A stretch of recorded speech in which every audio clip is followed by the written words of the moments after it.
lecture on process control and measurements, and everybody have seen the. I hope you all can see the screen that I shared in here, right? What is this transcript in here? I don't think I really started anything. Okay.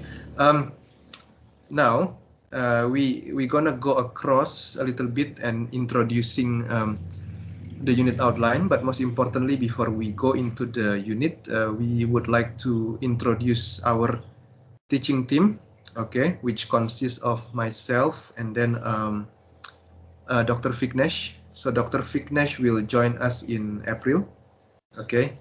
I think you all probably know me already, so let me go a little bit more to introduce myself, okay. My name is Jaka, so I did my first degree in Indonesia, especially in Surabaya. All my degrees in chemical engineering.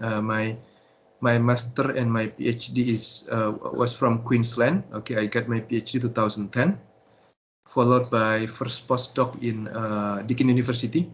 Okay, then my second postdoc was in Canada.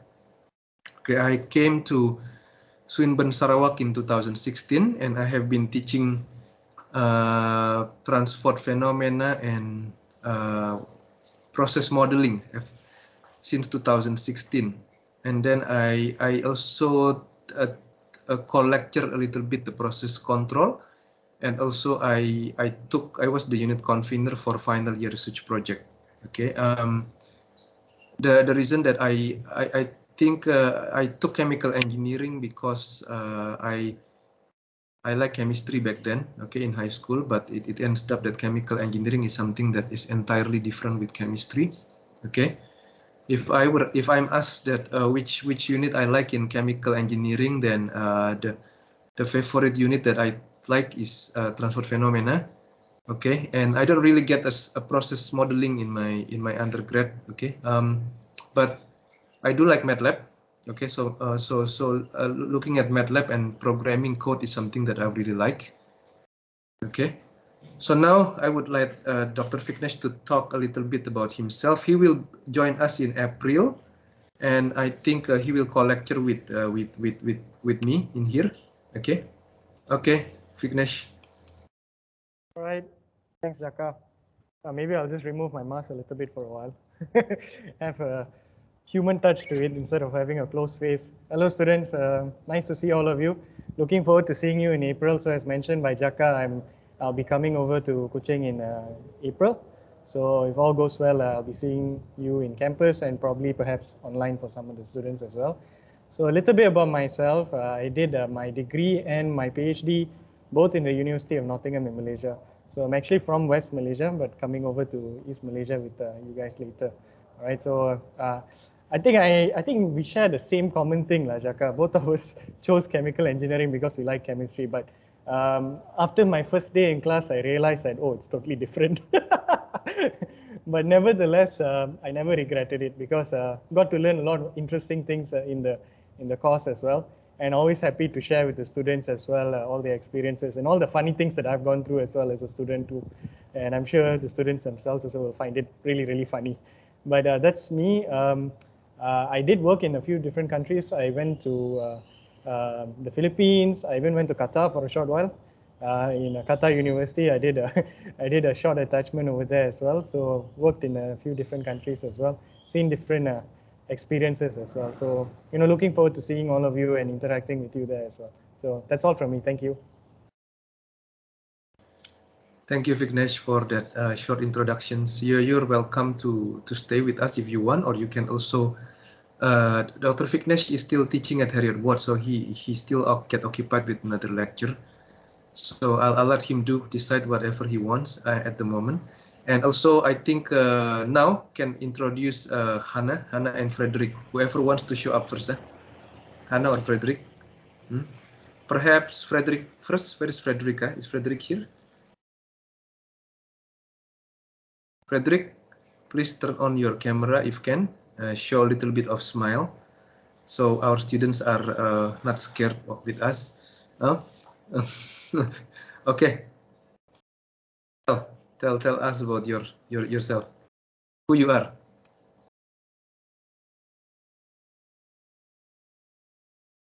can't hear you, Frederick. You are muted or what?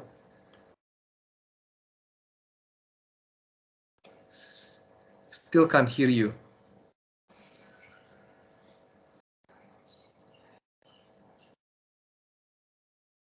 I think perhaps he joined in with the different audio settings. Yeah, probably. Yeah. Or while you figure out, probably Hannah can introduce yourself first, Hannah. Hi, sir. Yeah, Can you hear my you voice? have camera with you, Hannah? Camera, yeah, got. All right, I'll turn on my camera. Okay, let me see. Okay, hi. Can see? Yeah, can see you clearly. All right, okay. My name is Hannah Maizura, but you can just call me Hannah. So I am from the batch August 2017. I recently graduated July 2021, and then currently I'm pursuing PhD with under Prof Jaka, and I'm currently in my first year. Anything else? All right. So the reason that I chose chemical engineering is same as Prof Jaka and Dr. Vignesh.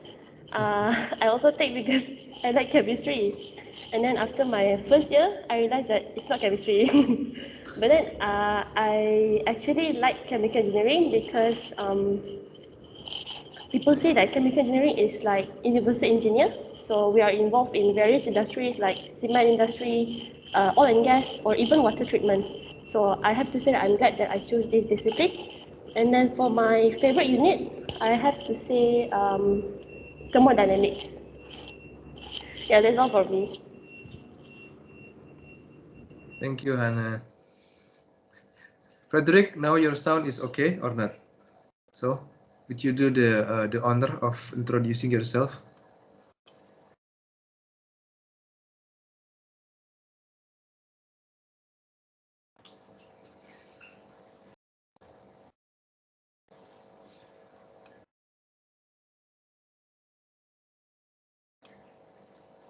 Guys, don't be I mean don't hesitate to contact us or turn on your camera. I feel like the past 2 years has been a bit difficult to engage.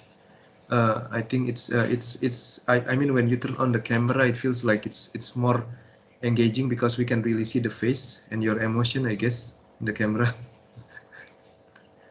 So Frederick, are you there still? Okay, or still need time to figure out things? Hello, can you hear me now? Yeah, I can hear you. Okay. Okay. Good. Sorry. Okay. So I am Frederick. I graduated. I took my chemical engineering in Swinburne. I am from batch semester 2016. So I graduated around mid 2020, and I started my postgraduate study around last year. And my project is on the conversion of biomass into biofuel, where I'm looking into palm biomass under JJ and Jaka. So one of the reason previously is I took chemical engineering similar to Jaka and Dr. Vignesh. It is last time I'm interested in chemistry, so that is one of the primary reason. And after that, the reason I continue is because like the more you learn, then the more you understand how flexible or how versatile chemical engineering is over various fields. As long as anything that has processes, it is something that can be applied. So for the units that I generally enjoy the most throughout my study would be Introduction to Chemical Engineering Design, where it is all about mass balance and energy balance. As when you look at the systems or a thorough process, by understanding the mass balance and material balances across the process, like it is interesting to me. So that will be all from me. Okay, so thank you so much for Vignesh and also Hannah and Frederick to introduce yourself. So I think now I will just go into the unit outline, and then I'll start with the first week of the slides, and then I will talk a little bit outside of this process control, mainly on the applications of the process control into a recent research project that one of my PhD students, my PhD graduate has done a little bit using a Simulink to give you a sense of what actually process control can let you do, not only for research or for industry. Okay. So basically, later on, I think Hannah will I think for the tutorials in the beginning, I think which we will start on the week 2. Then Frederick will start with the concept and all the other stuff that we give in the lecture to give you a little bit more concrete examples of how it is being done in the real problem.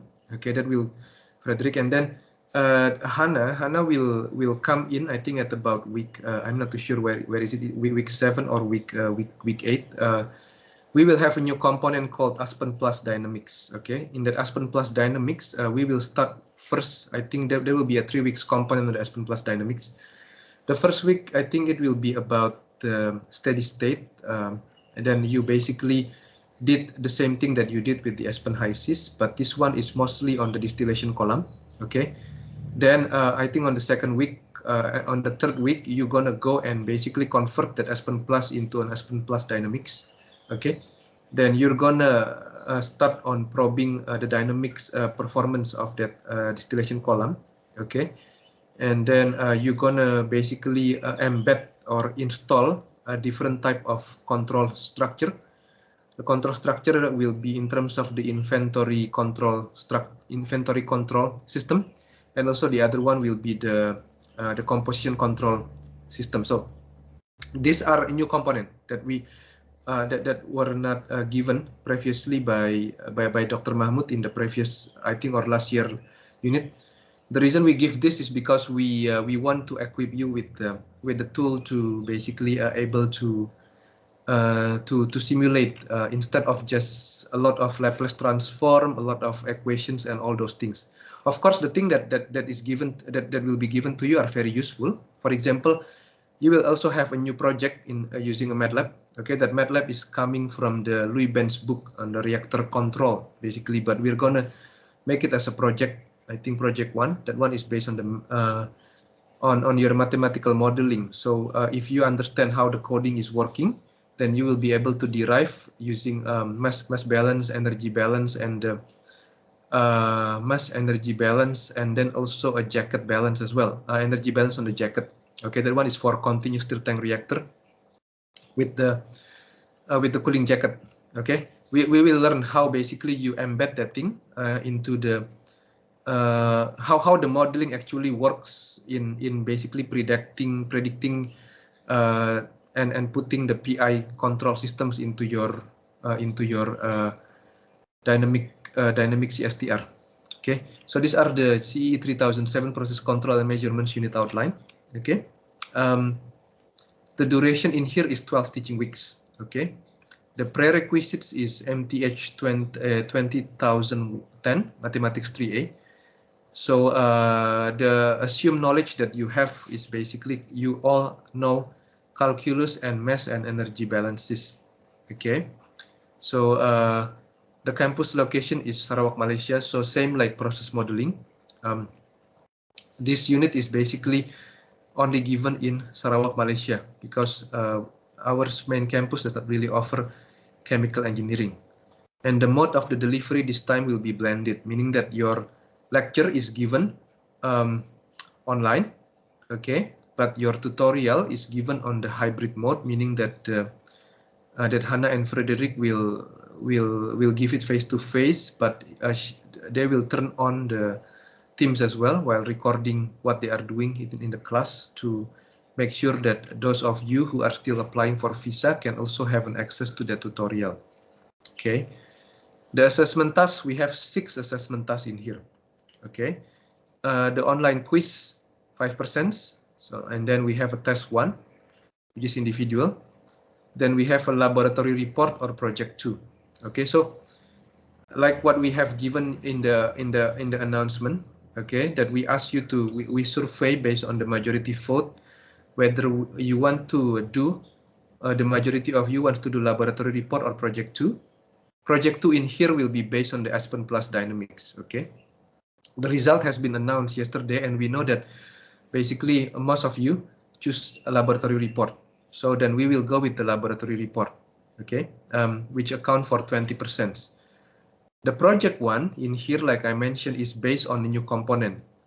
I believe that Aspen HYSYS or Aspen Plus is more like a black box because you cannot really see what they are. But if you really have to, those are good thing to simulate your project, your process plan. For example, if you want to do something and then you want to create a simple mesh on energy balances, then Aspen Plus or Aspen HYSYS are very good in that respect. But if you have to really make something that is very case specific based, then MATLAB is very useful for you. So in that case, I think it's very necessary for you to understand as well how the MATLAB is working in the process control, how the disturbance is being embedded into the MATLAB code, how basically the proportional and integral control system is being embedded into that thing, and then how your ordinary differential equation is being solved using what did they call, is it a simple differential equation solver, something like Euler or Runge-Kutta. Okay, the code is being taken from Leuben book. Then we will have another online quiz that will account for 5%, and then the test 2 that will account for 20%. Okay, the aim of this unit is to equip you with the fundamental of measurement and control methods and control applications in chemical engineering systems. The unit learning outcomes, so it's to identify variables and signal to be measured, explain the basic principles of modeling, analyze stability of control systems, okay, apply controller tuning techniques through laboratory projects. Okay, so for the laboratory project in here, there will be I think two different sessions that will be given to you. Okay, in the first sessions, all the groups will come, and then Frederick and also Hannah will show you how they operate flow control, liquid level control. Also, I think that one is a temperature control on the heat exchanger, and then also I think if not wrong, I think that three. I think we do have a pressure control, but we will not operate that pressure control for the moment. Okay, then I think Frederick will brief you more on that thing. You will be in the next week again, where you're gonna do it in a smaller set of groups. I think you will be led to do your own things to collect the data. So it's basically an open-ended laboratory. Okay, for this laboratory project, for this laboratory report or laboratory project with the project 1, it will be based on the grouping, on the group project, based on the group. So because for the laboratory, we need at least one to be in Kuching. So unfortunately, we will the group arrangement will follow two-stage process. The first stage, we will let you to fill in your preferences, but that preferences may not be the final preferences, because we need to be sure that at least one member of you are in Kuching. Okay, and also we need to also check the potentials, your track record, to make sure that no any group will be at disadvantage condition as well. Okay, the graded attributes in here is this. You can read by yourself also. The content is this. Okay, as you can see in here, if we really follow all of this content in here, it's gonna be a really concept-based unit.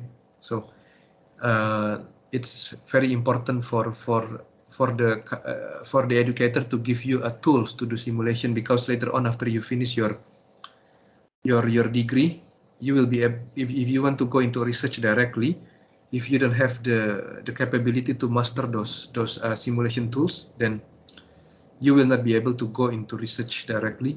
Or let's say if you go into a process engineer, then you want to use Aspen Plus Dynamics to simulate something, it cannot be also straightforward. So it's very important that we took care of your future. Okay, so that's why we are adding that kind of components into your process control.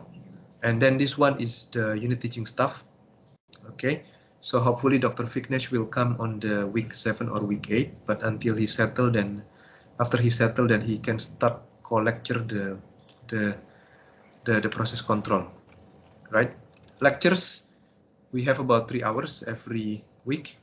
Okay, tutorials we have about 2 hours every week. The laboratory session is, like I mentioned to you, is given in terms of the two different sessions. Okay, not that you are expected to do your own independent learning, because to digest all the materials and to prepare yourself also for all the assessment, then you need to do your independent learning. Okay, and these are the week by week schedule. Take a note that we're gonna have the first online quiz on the week 3 in here. Okay, and the materials on the online quiz in here will be whatever has been given on the week 1 and week 2.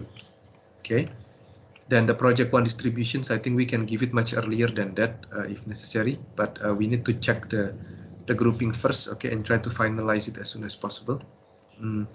We're gonna have a laboratory briefing and demonstration in here. And we don't stop on the tuition week, except we don't really give you any assessment in the tuition week in here. Okay, one of the laboratory sessions also will carry on in this one, because we need to split these laboratory sessions in here into 2 different groups. Okay, then laboratory report will be due on the week 7. Note that the week that we give in here is a bit different with the week in Canvas. The week in Canvas doesn't have a tuition week, so the week in Canvas will be 1, 2, 3, 4, 5, 6, 7, 8, 9, 10, 11, 12, blah blah. Okay, in here we have a tuition week in here.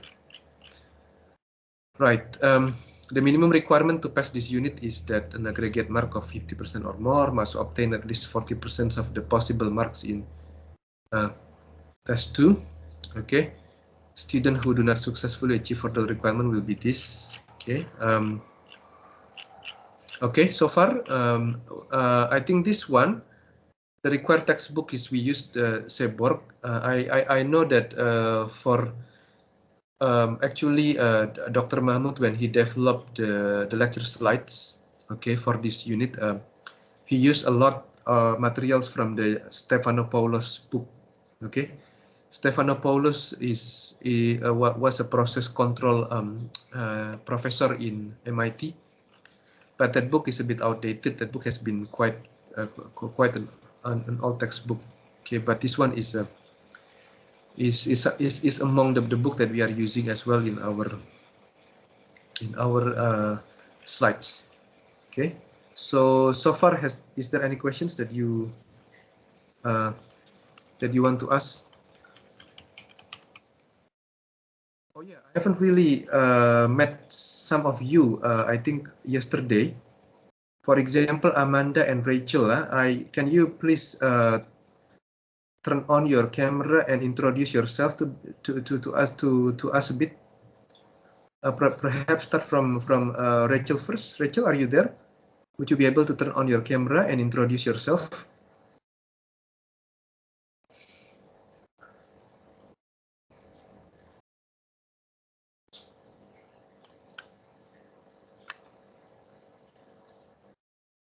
Rachel, are you there?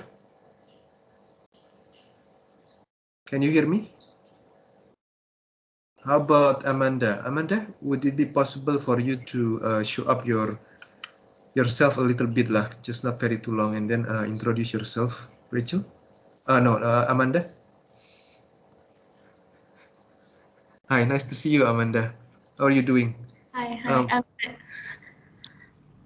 yeah, I'm Amanda, and nice to meet you, sir.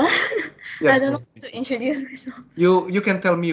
You can tell us where you are at the moment, and then which semester you are, why you took chemical engineering, and then the unit that you enjoy so far, the best unit, the preferred unit that you among all the unit that you took so far, which one do you like the best, for example? That will be. Oh, okay. I'm currently in coaching, and and the reason why I took chemical engineering, I think, is because I think I feel like I am more interested in all the topics that I've learned so far throughout my high school. I don't know. And then I'm more interested in fluid mechanics. I think it's really interesting. Yeah, that's all. Okay, thank you so much, Amanda, for introducing yourself and for sharing with us. Okay. Thank you. Thank you so much.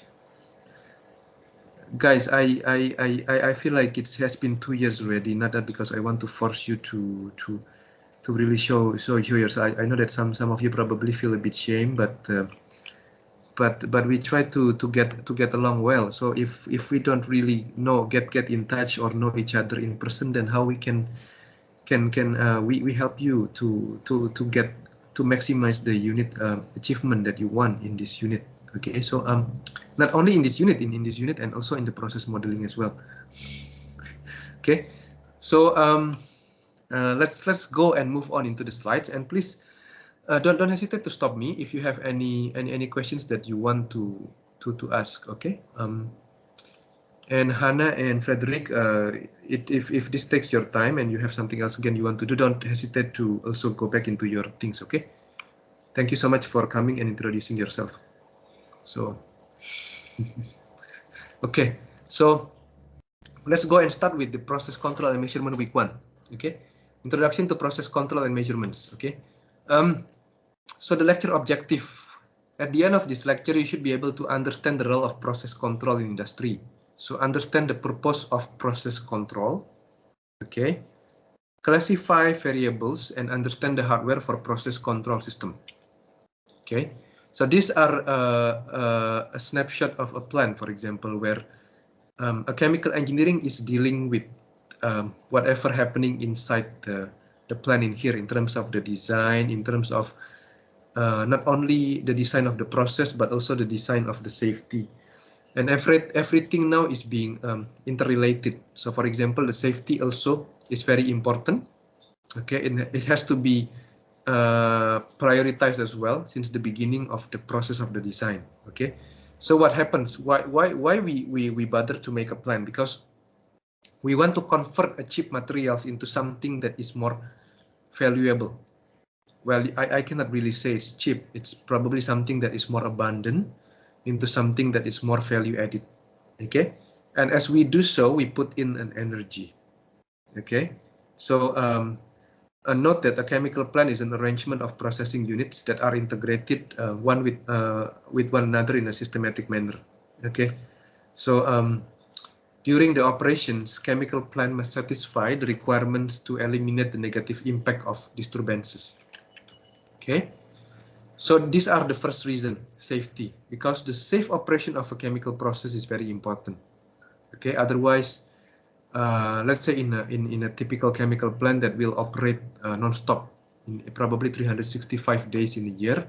Okay, so if you have a reactor that has been designed to operate at up to 100 psig or 114.7 psia, then we need to have a control system that maintain the pressure below this. If we let the process go above this, then what will happen is maybe catastrophic. Okay, we may have an explosion that will injure the workers and also stop the operation of the plant. Okay, and then the product specification. So the plant has to ensure that it produces the desired amount and quality of the final products at almost all time. I would say 99.9% all the time. Okay, so for example, if we want to produce an ethylene at the purity of 95.5%, then a control systems will be needed to meet this requirement. Next one will be environmental regulations. So, and in this particular era, I think everything else has been different with, let's say, 10 years ago. 10 years ago, probably not much awareness into the environment, but now whatever we put into the atmosphere, we cannot just put it like that, because we have to satisfy the federal or state law. Otherwise, the company may get sued, or they may have to face a very significant penalty from the federal or from the state government. So anything that we put into the ambient environment, that has to be controlled as well. For example, the sulfur has to be set to less than 0.05, for example. Okay, then the control systems will be required to fulfill this requirement. Okay, so these are the reactions that that are being used in a particular process. For example, you normally use hydrogen to reduce the sulfur content in the chemical component in here. Okay. Now the other one is the operational constraints. So the various type of equipment used in a chemical plant has a constraint inherent to their operation. So such constraints should be satisfied throughout the operation of the plant. For example, the temperature in the catalytic reactor. Okay, if the temperature is not being controlled, then the result will be catastrophic again. Okay, this will be actually in a reactor. The performance of a reactor is very closely integrated with the temperature control in that particular reactor. As you will see later in your project 1, you can see that normally if you can control the temperature, the lower temperature and the higher temperature will lead to a different controllability, for example. Okay, the other one is the economics. So this one is something that is quite interesting, and I will give you a little bit on this on the slides where I describe the recent project from my PhD graduate. Okay, also your senior. So we can also use a control system or control structure, an elaborate control system that comes with the objective function. It's called the model predictive control, to tweak the set points of a control system like a PID control systems, that to make sure that whatever the processes that we operate is satisfying the objective function. The objective function can be based on the profit, or that can be based on the consumptions of the electricity, or different type of performance that you are interested with. Okay, or the operator of the plant are interested with.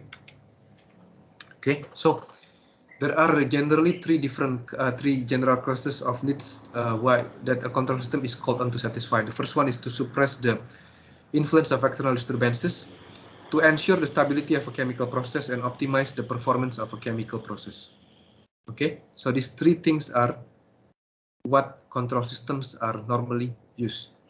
Okay, in your Aspen Plus project later on, or Aspen Plus tutorials, you will learn how to do these things and ensure the stability of a chemical process.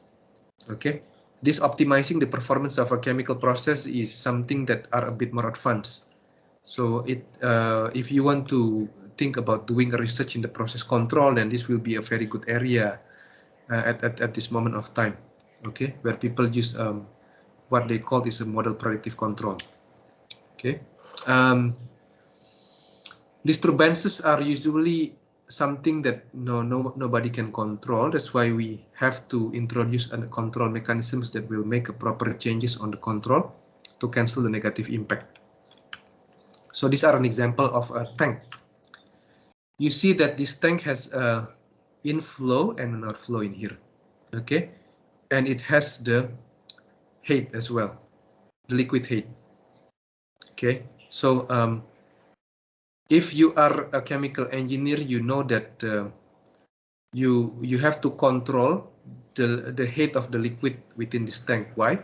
If you don't control the head of the liquid in here, then the liquid in here, if the head is too high above the head of the tank, then it will spill, and that consequences may be dangerous if whatever within this tank is toxic or acidic or something that are not really not really safe for people to handle.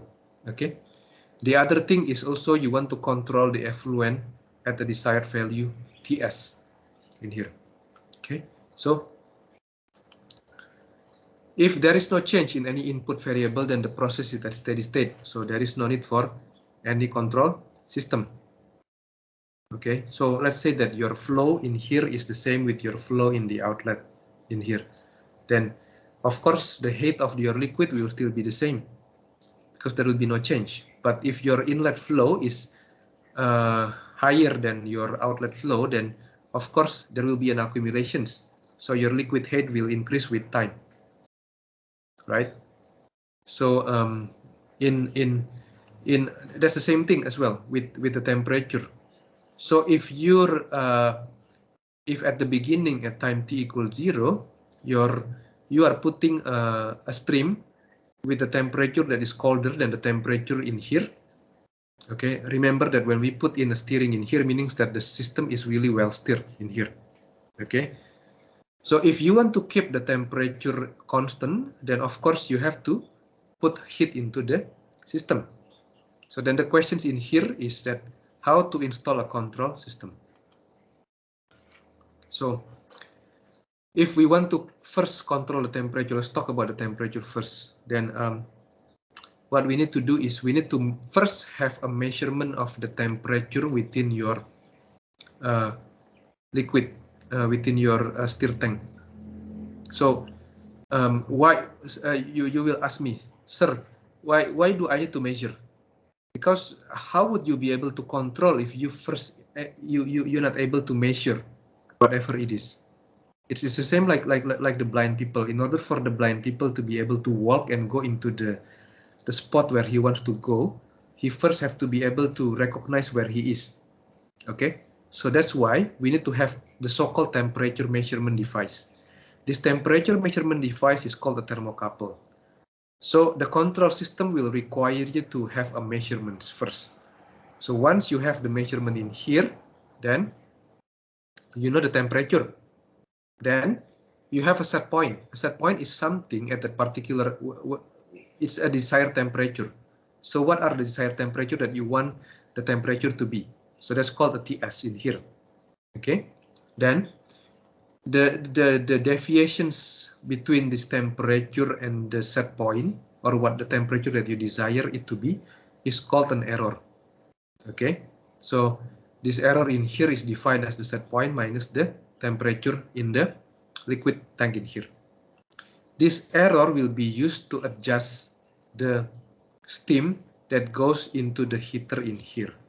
That steam is the one that is providing the heat into your liquid stir tank in here. Okay, so imagine if your temperature in here is higher, if your T is higher than your TS. So your if this T if the T in here is higher than your TS, then your error will be less than 0. Okay, the second case in here. So the error, since the error is less than 0, then you don't need to supply any heat into your stir tank. If your T is your temperature in this liquid bed is cooler, is lower than set point, then the error will be higher than 0. If the error is higher than 0, then this controller will open this valve in here to let more steam come into the coil systems in here, so that more heat can be released into your liquid bed in here. Okay, so get everybody clear up to this particular point. I'm going a bit slow in here because I want to make sure that everybody get it correctly up to this point, because this is the basics of the control. Okay, if anything is not clear, then you can stop me, and then you can ask any questions. Okay, now the same thing again with this particular control liquid control systems. Okay, in here in the liquid control systems, you also need another device to measure the height of the liquid. Again, you will not be able to control what you cannot measure. So you need to make sure first that you will be able to measure what the parameter that you want to measure. Okay, once you get the liquid level height, then what you will put in is basically the set point. What are the temperature? What are the liquid level that you want in here, and then you can get the error. This error will adjust the valve in the outlet. Okay, so if your H is higher than if your height is higher than the intended height, okay, then it means your error. I mean, if your H is if your height in here is higher than the HS in here, then your error will be negative. So then it will open the outlet valve. Okay. So you need to be to be meticulous in here. You need to check this thing properly whether it's correct or not, because if you make any mistakes in this particular error with this with the connections with this valve in here, then the result will be different. Okay. If your height is already lower, then meaning that your error will be higher than 0. Okay, if the error is higher than 0, then it will be close the outlet valve. Then I will ask you, is this the only way for you to control the liquid level through this inlet? Is there any other way for you to control the liquid level? Anybody wants to try my questions?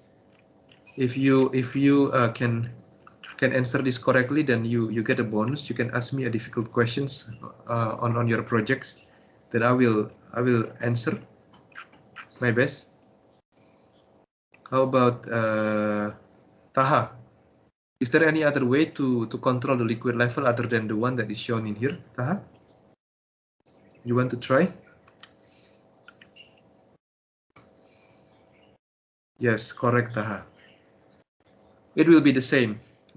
You can control also using the one on the inlet, but of course that will be the logic will be a bit different. Okay, that is the thing that you need to pay into attention. That's correct. You can also control that using by controlling the liquid inlet as well. Okay, that's correct. So the stability of a chemical process. Let's say that at time equal T in, any variables, it can be a temperature, it can be a pressure, it can be a concentration, is being disturbed. So if the chemical process is stable, there probably gonna be a fluctuations, but it will go all the way into the steady state value. If a system or a chemical process follow this behavior, and it's called a stable or self-regulating process, then there is no need for a controller in this regard. Okay. If when you disturb a system, then the fluctuations getting bigger and bigger, then this will become the so-called an unstable process. So the controller will be needed to make sure that these things will not be happening. Okay, otherwise we will have a problem with this system.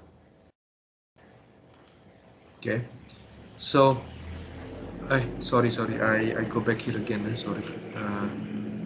Sometimes I press that thing, I get it wrong. Okay, so to optimize the chemical process performance, okay, since the conditions that affect the operation of the plant may not remain the same, this is related with the model predictive control as well, I think. Okay, so we put in a control systems to ensure that we also optimize the chemical process performance. Now we go into another example. Consider a batch reactor where the following two consecutive reaction takes place. So A becomes B, and then B becomes C. So this is a so-called a series reaction. Okay, both reactions are assumed to be endothermic with first order kinetics. So endothermic in here means that you need an energy for that reactions to happen. Okay, and then the heat required for the reaction is supplied by the steam, which flows through the jacket. So this system is a bit different with the previous system, because in the previous systems we pass the steam through the coil, but in here we pass the steam through the jackets. Okay, now the desired product is B, while C is an undesired waste. Okay, the economic objective for the operation of the batch reactor is to maximize the profit. So how to optimize the performance of this reactor? So these are this will be an optimization problem with the objective function of maximizing the profit from the reactor product. without going into the details of these things, we show you that the optimal solutions in terms of adjustment of the steam flow rate will be a functions of time. So at a particular time up to here, then a maximum steam flow rate has to be provided, and then that steam will have to eventually gradually reduced, okay, with time up to this TR in here, okay, where we basically stop the reactor.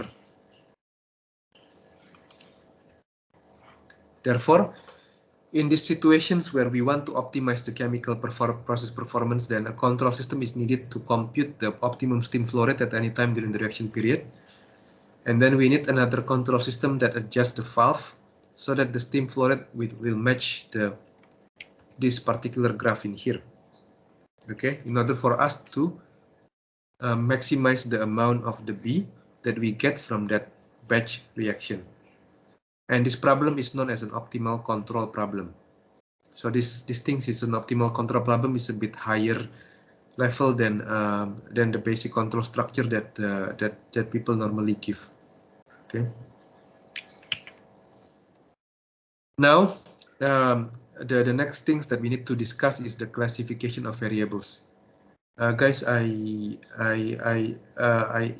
may feel that I'm going a bit in rush this week because I have to tell you that Monday and Tuesday next week I will not be able to give you the lecture, but I will give you the lecture on Wednesday and Thursday. That's why I'm going a little bit faster, but I record this lecture anyway, and I will upload it into your Canvas because I have to go to KL for event related with research collaboration with Petronas. Okay, so I propose some kind of membrane project with the Petronas to separate the carbon dioxide for natural gas. Okay, so for the classification of variables, so if you see a process in here, for example, we need to classify the variables in this process can be classified, okay, into a different type of variables. The first thing is the input variables and the output variables. The input variables is representing the effect of the surroundings on the chemical process. Output variables is the effect of the process on the surroundings. Okay, so you see that thing, for example, that we magnify our systems in here, and then we need to differentiate which one is the input variables and which one is the output variables. Okay, now the input variable itself can be classified into a manipulated variables and a disturbance variables. So the disturbance variables is the variables that we cannot control, okay, but it will have an impact to the process. Okay, manipulated variables is the input variables that we can control to bring the controlled variable to a desired value. So wherever you check a process, you need to be able to first differentiate what is the manipulated variable, what is the disturbance variables. Okay. Okay, likewise, the output variables also classified into two variables, controlled variables and unmeasured variables. The controlled variables is the output variable that should be maintained at a specified desired value using a controller. Unmeasured variables is the output variables that have no restriction, or something that we don't really care.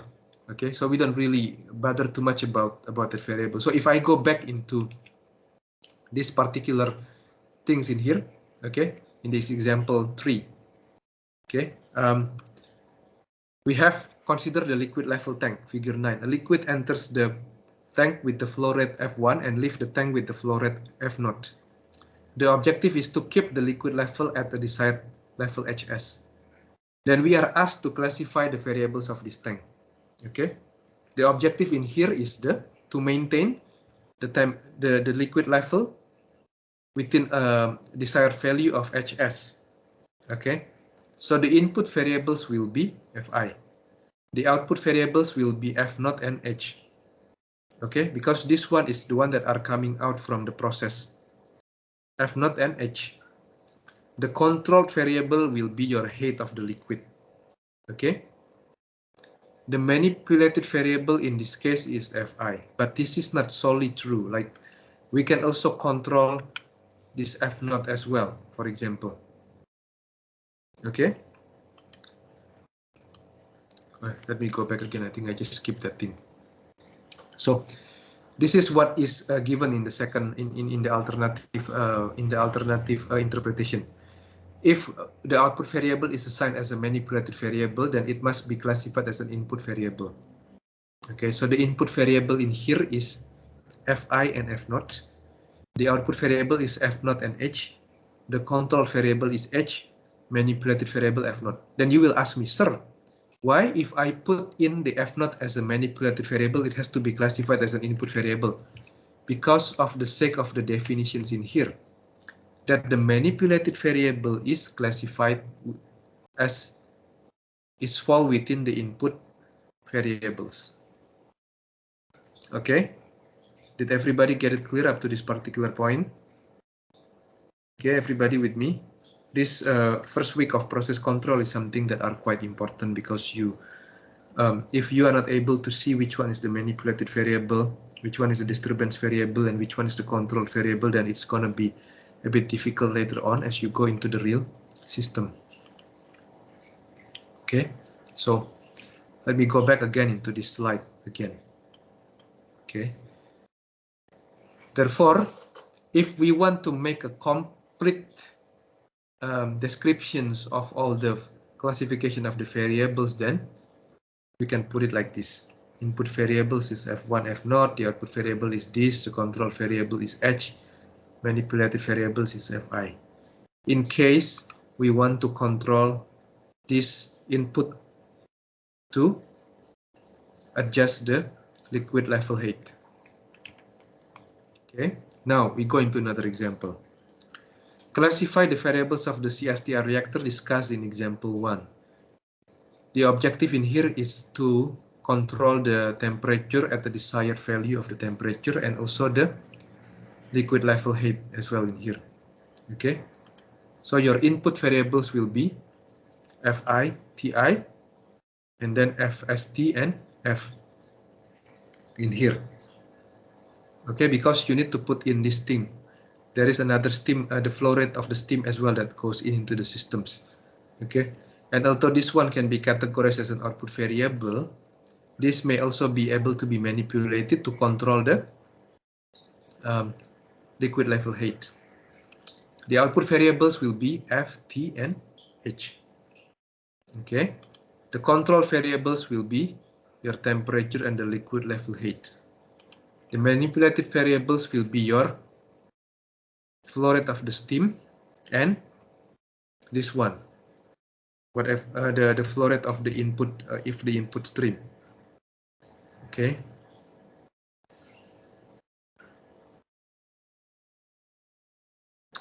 And then the disturbance variables can be, for example, the temperature of the stream that comes in. This temperature, this will probably be, for example, it may fluctuate from time to time. Then this will be the thing that we call as the disturbance variables. Okay. So we have a different type of the control strategy. The three most common one is the feedback control strategy, the feed-forward control strategy, and the inferential control strategy. So for the feedback control strategy, we will first measure the control variables. Okay, so if we measure the control variables, then we use the manipulated variables to adjust to let the control variables go back into the desired value. Okay, for feed-forward control strategy, this is called an anticipation strategy. So instead of measuring, for example, the control variable in here is the T and the H. You will directly measure the temperature of the disturbance in here, and then this will be connected into the control system. Okay. That will be called a feed-forward control strategy. So what you measure is not the control variables, but you measure the disturbances to adjust the value of the manipulated variable such that your control variable value go back into its desired value. Okay, and we also have an inferential control strategy. So inferential control strategy is using a secondary measurement. For example, if you're talking about the distillation column, if you use a composition, if you want to measure a composition, then it is very expensive. You have to use a much more expensive equipment to get measurement of your liquid composition. But you do know that the temperature at the particular tray that is nearing the, for example, near the top of the column or in the middle of the column, it has some correlations with the concentrations of your top product or your bottom product. Instead of measuring the liquid compositions, you just measure the temperature of the tray and use it to adjust the compositions of your liquid, whether it is on the bottom product or on the top product. Okay. For process control, everything will go into the feedback control strategy first. Okay. It's only in a very limited cases that you can only apply the feed-forward control strategy. In almost all the cases, you will have to use a feedback control strategy. Okay. Feed-forward control strategy is normally added into the feedback control strategy to make the response and controllability much better. Okay, so everybody get it up to this particular point. Okay, and these are the necessary component for the control strategy. Okay, you have this controller. You have firstly the sensor. You need to be able to measure whatever is of interest to you. For example, the control variables that need to be measured. Okay, then after that you compare with the desired value, and that component is called controller, and then that controller will adjust the final element. Okay, to control the control variables in here. Okay, the sample of the feedback control in here is, for example, this one. This is a distillation column. You have a feed, you have a reflux, and then a composition analyzer. Okay, you based on this composition analyzers, then you can adjust how much reflux is going back into your distillation into the top plate in here, and that reflux will affect the concentrations of your distillates in here. Okay. Whatever that comes out in the top will be much more volatile. The more volatile component will come out at the top, and the one that is less volatile will come on the bottom, right? For the feed-forward control in here, for example, you measure the disturbances in here, the composition analyzer, the controller, and then goes into in here in reflux. Again, this is just a conceptual picture. I think in reality, it's not possible to just put in the feed-forward control like this only. Okay, normally it's being done to complement the feedback control system. Okay, these are the inferential control that I mentioned to you earlier. Instead of measuring the concentrations in the distillate, we can use the temperature measurement at several tray to estimate the distillate compositions, and then use it to go with set the reflux in here. Okay. For temperature control, of course, it will be much cheaper than the concentration measurement, but the drawback of the temperature measurement is the lag. Okay, when you have a very high time lag, then it will affect the controllability of your control system. Okay, these are some samples of the sensors or the measurement equipment that you can use to measure to take different variables. For temperature, you use a thermocouple or resistant thermometer. For pressure, you use manometer. Flow rate, you use orifice meter. Liquid level, you use a differential pressure cell. For composition, you use a chromatograph analyzer. This one is the most expensive one, chromatograph analyzer. So normally the one that are being used widely is only this particular 4 sensors in here. Okay. We also have a transducer. Okay, a transducer will be basically converting the physical quantities into a current or a pneumatic signal that can be transmitted easily. And we may have a transmission lines as well, and then also on amplifiers to raise the intensity of the signal. Likewise, we have a controller, we have a final control element, and recording element.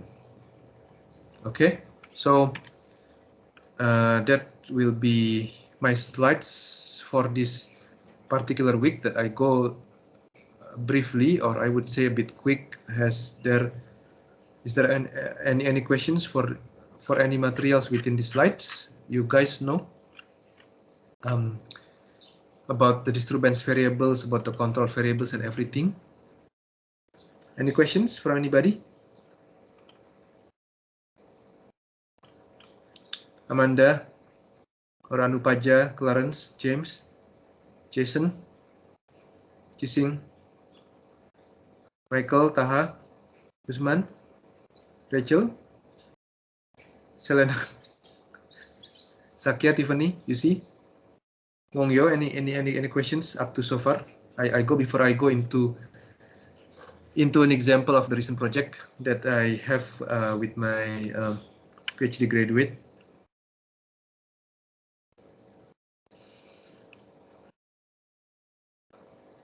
All good. I want to finish it a bit quicker, so I'll just go quicker into my another slides to tell you a little bit into the recent project that I have with my PhD graduates. Okay. Let me start from this slide. Okay. Okay. So this project in here is a so-called control of solar powered membrane desalination plant. Okay. One senior of yours, her name is Claudia, who is already a postdoc, now is doing a postdoc in National University of Singapore. At the end of her PhD, she did a short-term postdoc with me for 6 months. That is on another project that is different with her PhD. It's about the control of solar-powered membrane desalination plant. Okay, so she is basically using a Simulink for this particular project, and I challenge her to go and venture into this control project for 6 months. So, what is membrane desalination? So you know that 1/5 of the global populations, they have difficulties to access water. What we meant in water in here is a clean water, not just a water that you that you can find everywhere, but they are not really clean. So well, you can say that if even for that kind of water, it's sometimes may be difficult in some place in a different region, but fresh water is the intentions in here. Okay, so the membrane desalinations in here is providing a pathway to meet the demand of the fresh water. So there are different types of the membrane desalination system in here. So in membrane desalination, basically we have a feed solution, and then this is a membrane, and then normally the membrane is subjected to a quite high temperature. When I mean a high temperature in here is something that are how to say that thing? Membrane desalination in here is then what is membrane desalination? Oh yeah, this is membrane desalination. Okay, the temperature can be different. Okay, but membrane desalination in here is the feed solution goes up, the permeate go down. Okay, and whatever that comes out in here will be a fresh water. Okay, this is the normal or the conventional, what we call is a direct contact MD. Okay, the air gap MD in here, where you put a little bit of air gap in here, in between your feed solutions and the coolant in here. Okay, and then your permeate will come in here. Okay, so you are adding another component called the coolant again in here. Okay, you also have a feed gap MD, where you have to have a heating solutions before the feed solution, and then your permeate will come here. You have another technology that combines the feed gap and air gap MD. It's called FGA-GMD. Okay, where you have a heating solutions in here and you have a coolant in here as well, and then you put in a gap in here.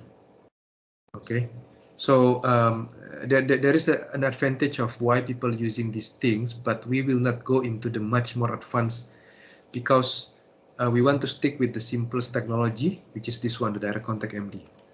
Okay, so we want to integrate these membrane desalinations with the solar power. Why? Because if let's say we are lucky enough to be in a place in like in Australia or in Kuching where we have a lot of sun, then we will be able to develop a self-sufficient small-scale desalination system. Okay, and this will make it possible for us to get a fresh water. Okay, with the limited electricity infrastructure to be placed in the remote area. Okay, however, the major problem that we have in here is the intermittent nature of solar energy that may present a barrier towards sustained continuous operation that will have the same performance, more or less. Okay, so this is where we are considering an integration with the proton exchange membrane fuel cell. Okay, proton exchange membrane fuel cell is a new type of technology where you basically putting in a clean fuel. This fuel in here can be a hydrogen, or this fuel in here can also be, if you put in a hydrogen, then it's called proton exchange membrane fuel cell. If you put in a methanol, then it will be called a direct methane fuel cell. Okay. If you put in an ethanol, then it will be called a direct ethanol fuel cell. Okay. You put in a fuel and you put in an air in here. So this is the component that you call an electrolyte. And when the fuel comes in here, what happens is that the hydrogen will go in. But since we have an electrolyte, only protons can go into this electrolyte. Okay. So the main principle of this fuel cell is to separate the flow of the electron with the flow of the protons, such that you will be able to get the electric on the external circuit in here.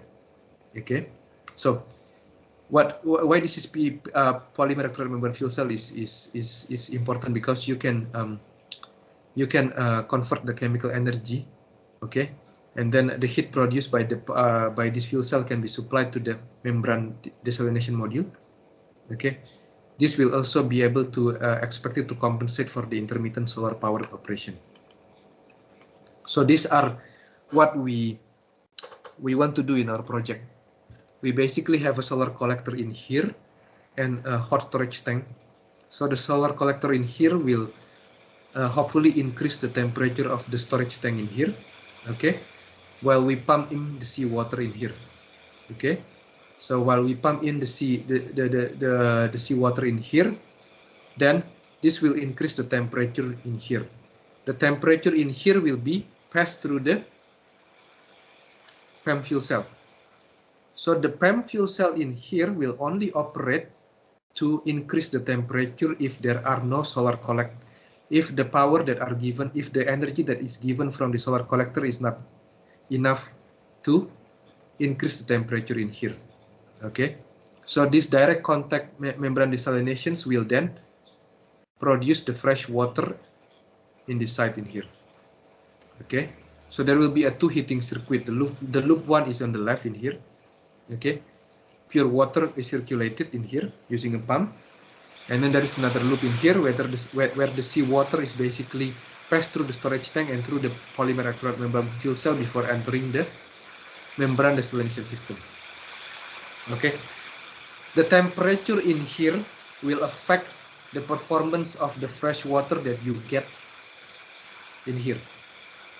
Okay, so all the models we develop individually adapted from the literature. So then if we want to do a control systems, it's very important, like what we said to you earlier in your previous slide. It is important for us to know which variables within this particular process can be used as a manipulated variables. Okay, so manipulated variables is something that can be used to be adjusted to affect the control variables. Okay, So in that respect, we need to do some kind of research to decide which variables we will use as a manipulative variable. So in this respect, we probe into the three different variables: the fresh water flow rate, the seawater flow rate, and the hydrogen molar flow rate. Okay, so you're talking about the fresh water flow rate in here, seawater flow rate in here, and the hydrogen flow rate into your fuel cell. We see that the variation in the fresh water flow rate does not significantly affect the distillate. The distillate is this one. The total produced distillate is the fresh water. Okay. So we go into the next one. The variation in the seawater flow rate, it heavily impacts the distillate production. So this will be something that we can consider as a manipulative variables. Okay. Likewise, the hydrogen molar flow rate also affects the TPD as well. So look in here that the increment in here is by 2 times and then 3 times. Okay, in here is by 0.01. Okay, the increment in here is also by 3 times again in here. Okay, so then these things are the one that we put into your to control into the systems. Okay, so we have the direct control, the CMD process in here that basically use a 2 PID controller. One PID is controlling using this one as a manipulative variable, the seawater flow rate. The other one is using a hydrogen molar flow rate. Okay, and then this additionally we have another layer of the control. This is a so-called model predictive control that will, the output in here will be monitored. The output in here is the TPD. The TPD in here will be monitored to satisfy a certain objective functions in here. And then based on these objective functions in here, the set point 1 and the set point 2 for the PID 1 and the PID 2 will be controlled. Okay, so this is something that are much more complicated than just a simple control system. Okay, so what we get in here is the disturbance. The disturbance in here is put into the Simulink in terms of the variations of the solar irradiance with respect to time. Okay, so we can see in here that the the solar irradiance is becoming very high at noon, at 12 o'clock, for example. Okay, it's peaking at 12 o'clock in here. The ambient temperature in here, on the other hand, is changing also as a function of time. Okay, so these are considered in the model predictive control design. How do we put all these things into the control system? So we use a Simulink, okay, and this one is the second layer one, where we put an MPC. This is the manipulated variables. Additionally, we have a much bigger plant model in here. Okay, this is the sample Simulink MPC model, and this is giving you a much thorough picture into the Simulink model. So this basically embed the PID controller 1, which is the hydrogen molar flow rate. This one is embedding the PID controller 2, which is the seawater flow rate. Okay, so based on all of these things, then these are the result. How do we optimize the TPD, the total produced distillation? So for example, if we don't use an MPC, then our total produced distillate will mimic the variation in terms of the disturbance variable. So whatever that we have in here will determine our output. Okay, when we use an MPC, we set the total produced distillation at set point 2 kg/h per 1, then it will go a little bit more uniform. If we set point at 5, it will be basically stretched more evenly from time to time. The problem is when we start on increasing the set point to a higher point, then they leads to an erratic behavior. Okay, then we can apply it to something that is more complex. If we want to, let's say we want to make it based on the profit. Okay, so let's say we basically selling that fresh water. Okay, and then we minus with the operating cost, for example, the hydrogen fuel. Okay, if we put in a set point of this, okay, then it will be like this. if we put in a set point of 6.5 like this, and then if we put it too high, then it will go into an erratic behavior. Okay, so now everybody understand. So this work is been published, I think, accepted in one of the top chemical engineering journal already. I think your senior has been doing quite a lot of tough work on this control project. So what the takeaway message in here is that whatever you do in your unit, there is a limitless possibility. You can always bring it to industry. You can make it useful. You can make it for industry revolutions 4.0 if you can go up to this level. Okay, and this there is a limitless possibilities for chemical engineering. If you are interested with research, you can go into these directions. Even in industry, you will be able to deal with this kind of thing. So by showing you these examples, I want you to know that, sir, process control is too many equations, too many modeling. There is not. It's not really something that are useless. That is really useful. Too many concepts, too many theory. No, that's not true. There is no limitless possibilities in what you do. The process control will provide you the equipment, and it's applicable to industry. Okay. So I think if there is no equipment, if there is no questions again, then I think I will. I'm happy to answer any questions related with this particular example or or our week 1 example, for example. If you want to have any questions from anybody. Taha, you see? Tiffany, any questions so far? Or the first week is a bit too much already for all of you already? No? No questions? Is it okay? Now you all of you knows basically what are the the applications of this process control in industry and in real life, for example, right?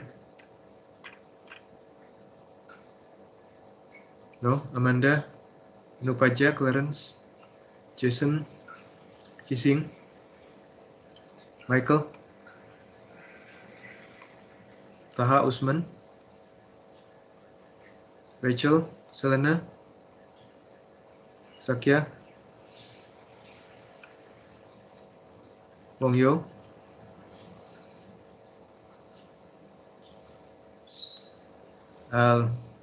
I'll just let it stop in here. Okay, I will just stop the recording, and then I'll probably it's good for you to have some time to digest on the process control.